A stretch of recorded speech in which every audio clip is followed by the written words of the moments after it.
شاعروں کی محفل ہے اور تمام ہی بڑے شعراء یہاں موجود ہیں. ان کی موجودگی میں کچھ کہنا میں تو کہتا ہوں کہ الفاظ ہی نہیں ہے، لیکن تھوڑی سی گستاخی کچھ شعر کے ساتھ جی سر بالکل بتاؤ کہ یہاں جس طرح سننے والے بیٹھے ہیں تو یہاں سیاسی بات کرنے کے بجائے کچھ شاعری کی حد میں بات کر لی جائے تو اجازت ہے سب کی. جی اردو ہے میرا نام، میں خسرو کی پہلی.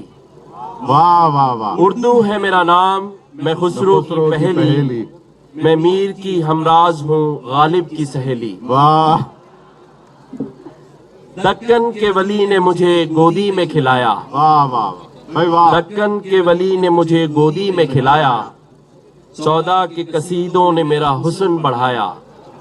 ہے میر کی عظمت کہ مجھے چلنا سکھایا. اقبال کے اشعار اور باقی شعراء کی یہ بات اردو کی تاریخ کو کس قدر خوبصورت طریقے سے اپنے کلام میں سمویا ہے، اس کا ابتدائی بند نہایت ہی شاندار تھا. اردو کے فروغ میں مشاعروں کا بہت بڑا ہاتھ ہے. مشاعروں کی روایت بھی اردو زبان کی جتنی قدیم ہے. مغل بادشاہوں کے زمانے میں غالب ذوق کی موجودگی میں بزم کا انعقاد ہوا کرتا تھا. میر تقی میر، خواجہ میر درد، مرزا غالب، ذوق، داغ، مومن، سودا، پانی حضرت موہانی، حالی نذیر اکبر آبادی سے اقبال تک کے تمام ہی شعراء نے اردو کے حسن کو بڑھایا اور پروان چڑھایا. غزل، نظم، قصیدہ اور مثنوی کے ذریعے اردو کو فروغ حاصل ہوا.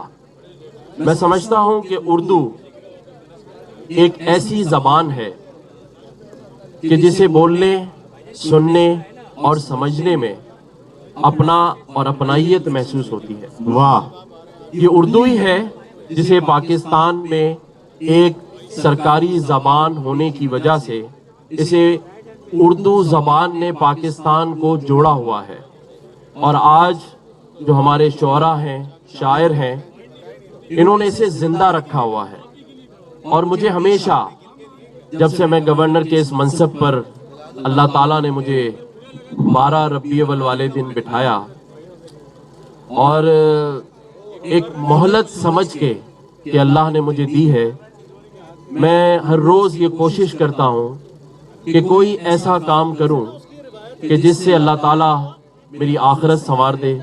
میں اپنے ان لوگوں کے درمیان بیٹھ کر، ان لوگوں کے درمیان جا کر ان ایسے غمگین جو مسائل پاکستان کے اندر ہیں معیشت کے، اور اگر کراچی کو لے لیں تو لا اینڈ آرڈر کی جو سچویشن ہے، لیکن اس کے باوجود آج جتنی بڑی تعداد میں لوگ یہاں موجود ہیں اور جس طرح سے اس شاعری کو، ان شعراء کو سننے کے لیے بیٹھے ہیں، تو میں سمجھتا ہوں کہ یہ کراچی ہے واقعی میں.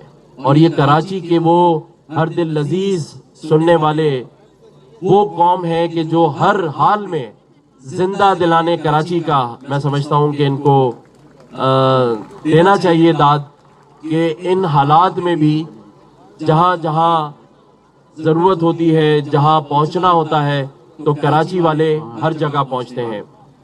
میں یہ سمجھتا ہوں کہ آج اللہ تعالیٰ نے ہمیں ایک موقع پھر دیا ہے کہ ہم اس شہر کراچی کی رونقیں بحال کر سکیں. ان میں شعراء کا جو کردار مجھے نظر آ رہا ہے، پچھلے 3 مہینے میں میرے خیال سے یہ چوتھا مشاعرہ ہے جس میں پورے پاکستان سے بلکہ دنیا سے یہاں آج شعراء موجود ہیں. جی. اور کراچی ایک واحد شہر ہے جو اس ذوق کو، اس کلام کو سننے کے لیے اس وقت اس رات کے پہر میں موجود ہے. تو میں سننے والوں اور سنانے والوں کے درمیان زیادہ مخل نہیں ہونا چاہتا، بس صرف انہی الفاظ کے ساتھ کہ کراچی والے زندہ دل ہیں اور ہمیشہ اسی طرح سے پورے پاکستان سے آئے ہوئے شعراء اور دنیا سے آئے ہوئے شعراء کا استقبال کریں گے اور اسی طرح ہمیشہ ان کا خیر مقدم کیا جائے گا. بہت شکریہ. پاکستان زندہ باد.